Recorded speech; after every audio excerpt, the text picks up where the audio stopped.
Opening day 1978 will be remembered as Upset Sunday, or as any experienced football watcher can tell you, a lot of favorites went down the chute. Number 7 Joe Theismann peppered the Patriots for 175 yards passing as Washington opened the season in surprising form. Quite a few preseason polls tabbed Steve Grogan and the talent-rich Patriots as the next AFC champions, and swift young sprinters such as number 86 Stanley Morgan do nothing to dispel that notion.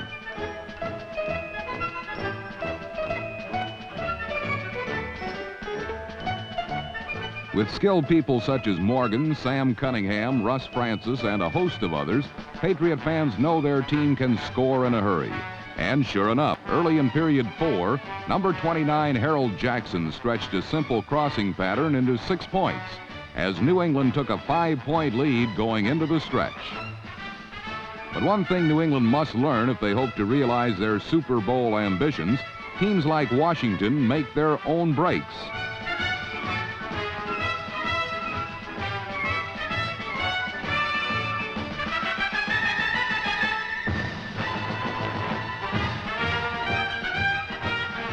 Chalk up another one for those cagey codgers from the capital. For the Patriots, it was a good lesson in the dangers of complacency, while for Washington, it was a warning that there's still life in those old bones. And new head coach Jack Pardee seems to know how to extract it.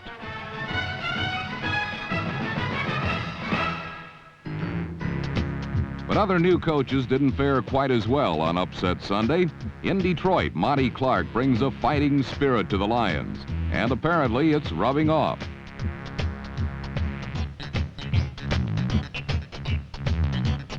The trouble was that Green Bay landed most of the good shots, a carryover from the game itself in which the Packers collared Lion quarterback Greg Landry 8 times for 76 yards and losses.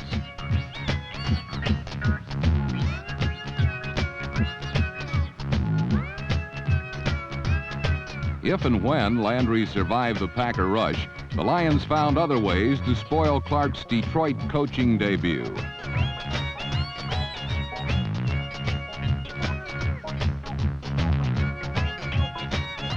The net result of Detroit's lackluster performance was a 13-7 Packer victory, the kind of day that can age a quarterback rather quickly.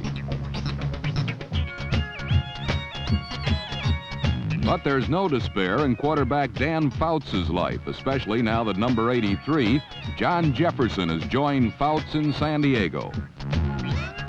Against the Seahawks in Seattle, the Arizona State rookie scored twice, and he looked good doing it.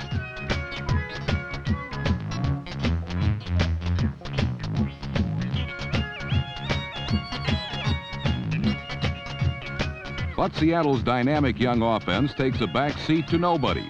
Against the Chargers, the Seahawks rolled up 446 total yards, most of which came on the arm and legs of do-everything quarterback Jim Zorn, who threw for 2 touchdowns and ran for 1. Zorn and the Seahawks seemed destined to become contenders. Unfortunately, this exciting third-year pro who reminds so many of Fran Tarkenton still is capable of that fatal mistake.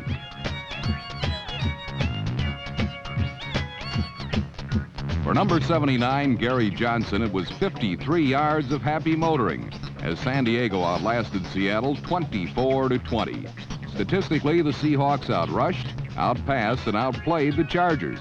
About the only thing they didn't do was outscore them.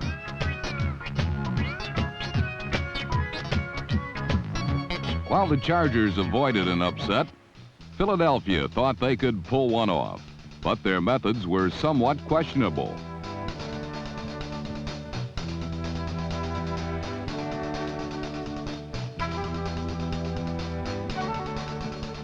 The Rams' only touchdown on this day came on this blocked punt.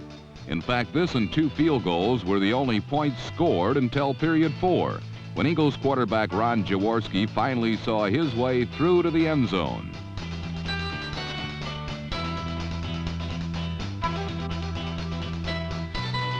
Number 82, Kenny Payne, logged Philadelphia's first points. Then, rather fittingly, The Eagles' special teams avenged their earlier misfortune with a bit of broken field magic.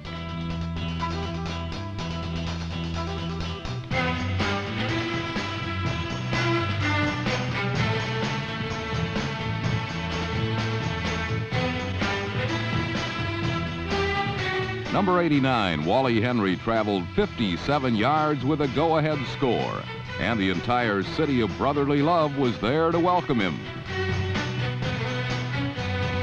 But jubilation soon turned to despair when an afternoon's work came down to one final scoring attempt.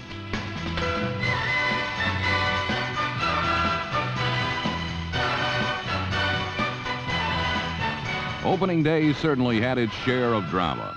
The Eagles played well enough to win.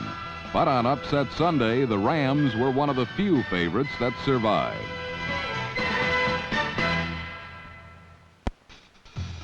A new season means new faces in pro football. None was more eagerly awaited than the league's #1 draft choice, Heisman Trophy winner Earl Campbell. Campbell, who had a sensational preseason, showed the third time he touched the ball why his personal package of power and speed is so highly prized. The former Texas star turned a simple screen from Dan Pastorini into a 73-yard scoring strike.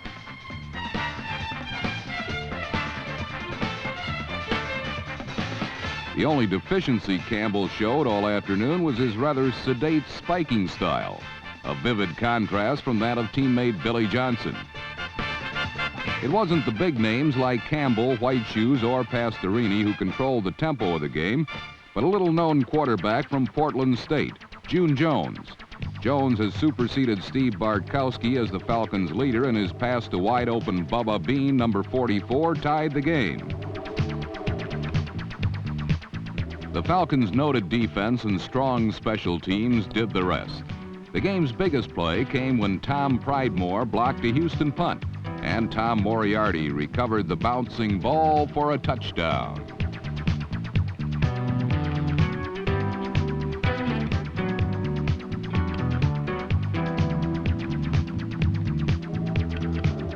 It was apropos on a day when the no-names outshined the ballyhooed superstars. For both bomb squatters, Pridemore and Moriarty, had been placed on waivers, then recalled by the Falcons earlier in the week. Now they had been instrumental in Atlanta's opening day upset of highly touted Houston, 20-14. Another fresh face was San Francisco quarterback Steve DeBerg, who made his debut as Jim Plunkett's replacement by throwing a touchdown pass to Ken McAfee against the Cleveland Browns. Unfortunately, it was the 49ers' only score all day as DeBerg was intercepted 3 times. O.J. Simpson, in his San Francisco debut, only occasionally flashed his old form. This 18-yard run was his longest.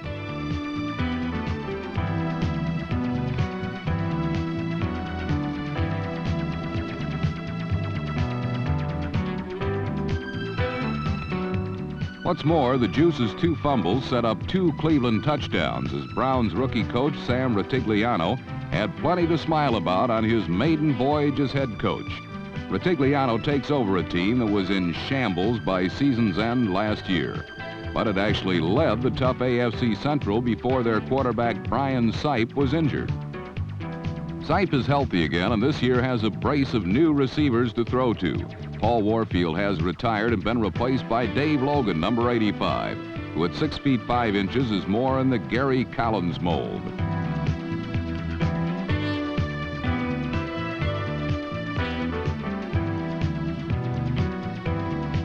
Another new starter is top draft choice Ozzie Newsome, whose 33-yard end-around broke a 7-7 tie.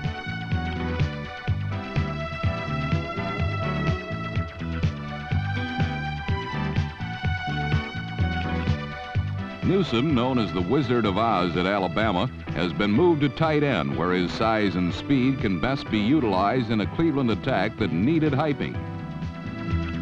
Despite Newsome and a bunch of rookies the Browns consider the best in the league, it was an old pro, Reggie Rucker, who broke open the game by working clear for Sipe's 69-yard bomb, a pass critics contend he can't throw. It all added up to a 24-7 victory for Cleveland and showed the Browns with Sipe in good health just might be a factor in their division race.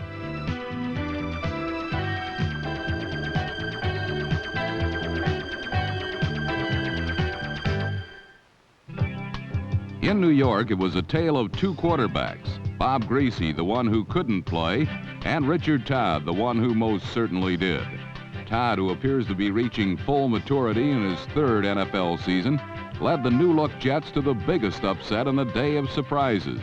Todd threw for 3 touchdowns, 2 of them for 47 and 43 yards, to number 85, Wesley Walker.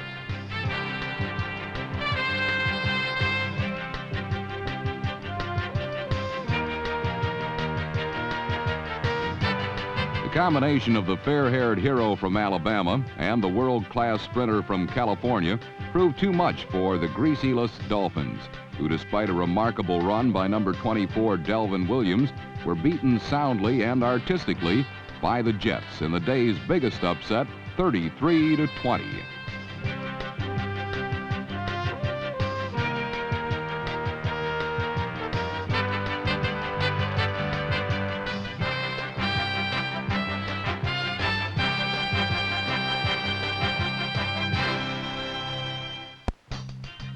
When the NFL season opened in Tampa on Saturday night, John McKay's Buccaneers found themselves in an unfamiliar position.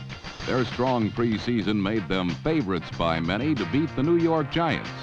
And this was something they might have accomplished, except for this 67-yard beauty from Joe Pisarcik to Johnny Perkins.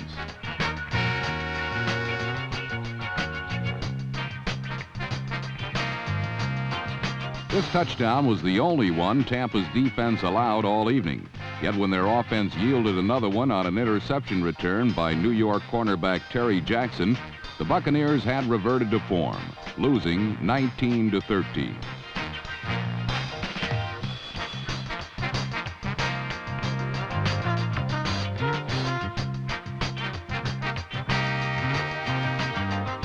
A disappointing beginning for Tampa Bay turned into a disaster when rookie quarterback Doug Williams suffered a shoulder injury that leaves his immediate availability in question. By the end of the evening, all that was left was the continuing hope that things will get better very soon.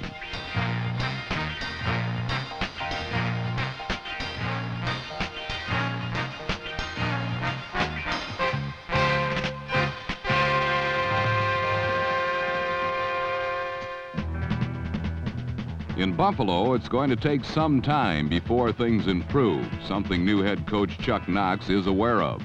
In their opener against Pittsburgh, the Bills' magic moments were few, but they were not non-existent.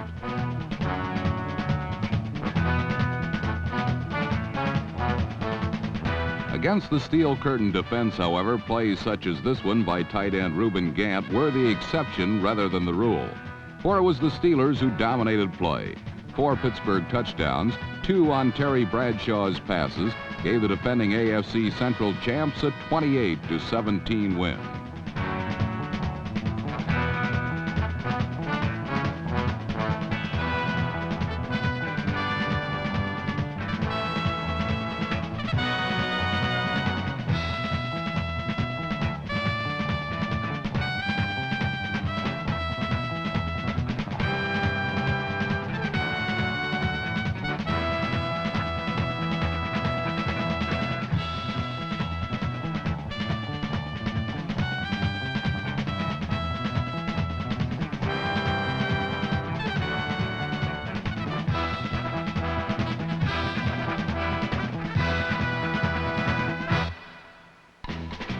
Last season, Denver's head coach Red Miller created Bronco Mania, an attitude that turned a team that had long been a loser into a champion. Opening day against Oakland found Bronco Mania alive and well in Mile High City, mainly because the Orange Crush defense picked up where they left off in last year's AFC Championship game. On this day, the Raiders' fabled offense read more like a fractured fairy tale.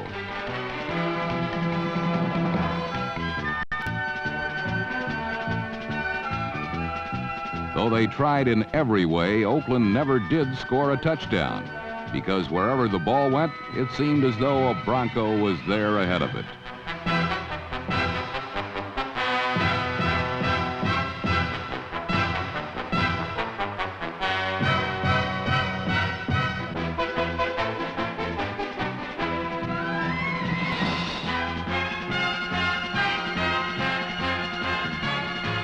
Most were amazed that the best Oakland could manage were 2 field goals. On the other hand, Denver's offense, which is less spectacular, proved more effective, scoring twice after being set up by their defense.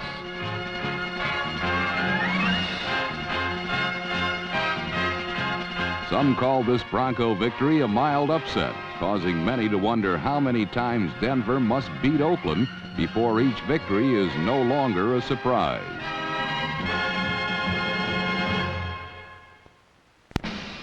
10 straight losing seasons have left New Orleans football fans looking a little glum. On 1978's first Sunday, even new Saints head coach Dick Nolan looked like he'd rather be someplace else.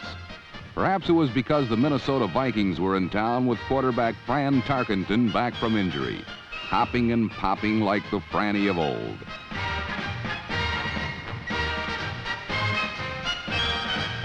Tarkenton threw 2 touchdown passes to Ricky Young, but lo and behold, the Saints kept pace with a running attack they call Thunder and Lightning.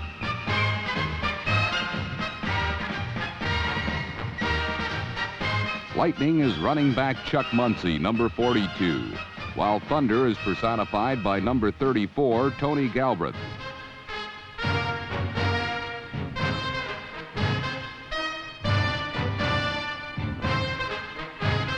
Thunder and Lightning struck the Minnesota defense for 3 touchdowns, forcing Tarkenton to the air 48 times. He completed 28 passes to his teammates and 4 to the Saints.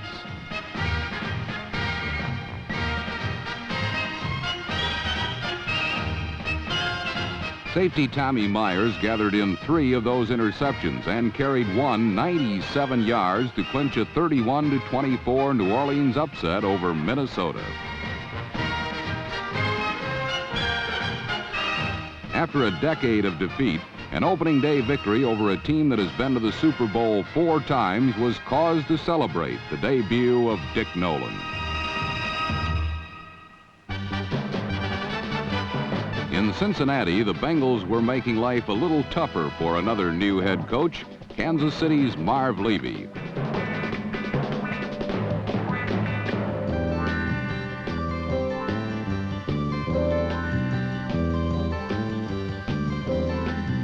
The Chiefs rookie punter Zenon Andrushishin attempted 2 alleged kicks that ended up as Bengal touchdowns.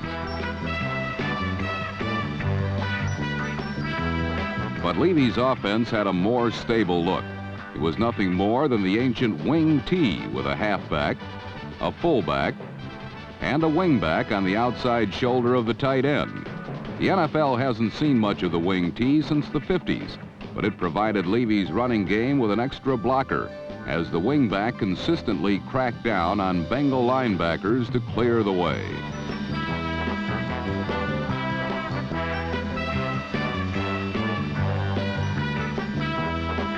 This is a running formation, and that's exactly what Kansas City did, 69 times using 9 different ball carriers.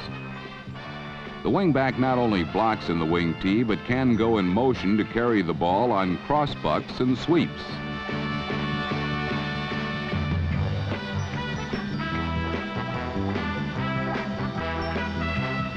With all this ground power, Kansas City pounded over the favored Bengals for 267 yards and 3 touchdowns to give Marv Levy his first NFL win, 24-23.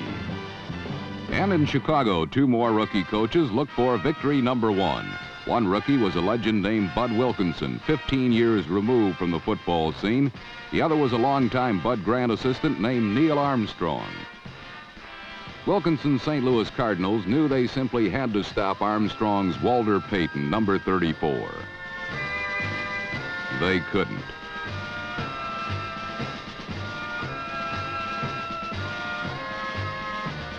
The NFL's premier runner had to work for his 101 yards, but there was pure artistry in each attempt.